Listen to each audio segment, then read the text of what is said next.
کہ پروفٹ محمد کی جو چچیری بہن تھی اس کا نام ہند تھا، اور وہ ایسا بتا رہے تھے کہ اس سمے ہندوستان جو ملک تھا، اس ملک سے وہاں کے لوگوں کو بہت پریم تھا،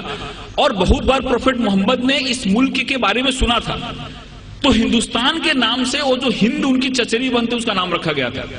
انہوں نے یہ بھی بتایا، لیکن مجھ کو اس کا ریفرنس نہیں ملا، انہوں نے یہ بتایا کہ پروفٹ محمد نے ایک بار کبھی کہا تھا کہ وہ کیسا ملک ہوگا جس ملک سے ٹھنڈی ٹھنڈی ہوائیں ہمارے عرب کنٹری میں آتی ہیں۔ دوستوں، یہ ساری چیزیں ہمارے سامنے آنی چاہیے۔ مذہب وہی ہے انسان جہاں سلامت، یہ تو شہادت نہیں ہے، یہ گمراہی کی علامت، معصوموں کا قتل ہے انسانیت پہ لعنت، خوف کھا خدا سے ایک دن آئے گی قیامت۔ دوستوں، یہ جو سنت ہے وہ ہمارے سامنے آنی چاہیے، یہ جو ادھارن ہے، یہ جو مثال ہے وہ ہمارے سامنے آنی چاہیے۔ اور 2008 میں، فروری 2008 میں دیوبند نے ایک فتویٰ جاری کیا، ایک اعلان کیا، اس میں 4000 علماء پورے ہندوستان کے جمع ہوئے تھے، اور انہوں نے کلیئر کٹ کہا کہ آتنکواد جو ہے، دہشت واد جو ہے، یہ غیر اسلامی ہے۔ اسلام کبھی بھی انجسٹ وائلنس کو سپورٹ نہیں کرتا، اسلام میں کبھی بھی غلط ہنسا کو سپورٹ نہیں کیا گیا ہے، اور فروری 2008 میں انہوں نے فتویٰ جاری کر کے اس دہشت واد کو، ٹیرورزم کو اینٹی اسلامک بتایا۔ دوستوں، میں قرآن کی 2-3 آیت آپ کے سامنے کوٹ کرنا چاہوں گا۔ سورہ البقرہ آیت 190، اس میں ایسا فرمایا گیا ہے کہ اگر تم پہ جنگ اگر لادی جائے تو لڑائی کرو،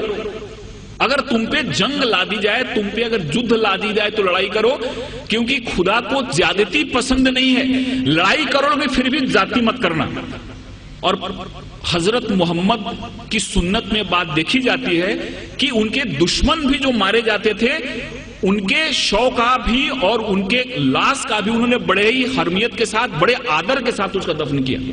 کبھی بھی انہوں نے کسی لاش کو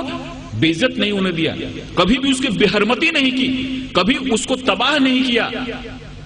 یہ ہماری قرآن کی آیت بتاتی ہے کہ جد اسی سے کرو جو تم پہ جد لادتا ہے، مجبور کرتا ہے تم کو لڑنے کے لیے، لیکن پھر بھی ذاتی مت کرنا، کیونکہ خدا کو ذاتی پسند نہیں ہے۔ سورہ المائدہ آیت 32، ایک نردوش انسان کا قتل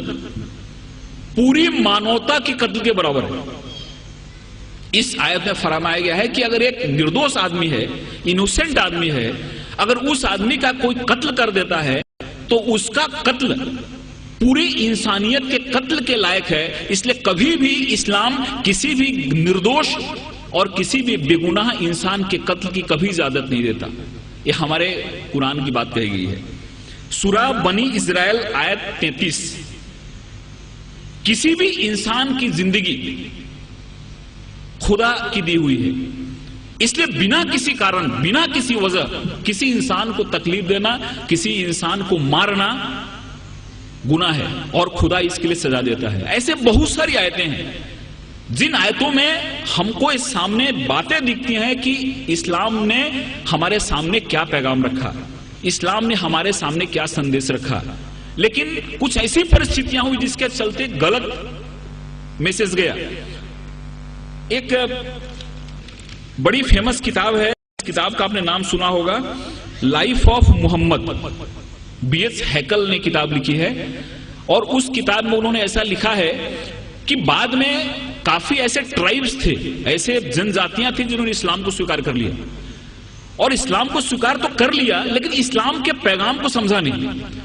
اور انہوں نے کافی جگہ بہت ساری اتپات مچائے، جس میں تتار اور منگولز ایسے ٹرائبز تھیں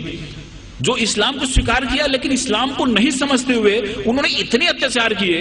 جس کے چلتے بہت جگہ اسلام بدنام ہوا کہ اسلام کو ماننے والے ایسا کرتے ہیں۔ اس کا بی ایس ہیکل نے اپنی کتاب میں بڑا ہی اچھا ایکسپلینیشن دیا ہے۔ تو اگر کوئی انسان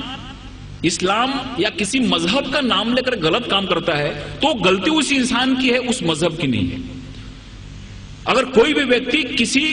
مذہب کے نام پہ اگر کہیں کوئی گڑبڑ کرتا ہے، گناہ کرتا ہے، تو یہ اس کی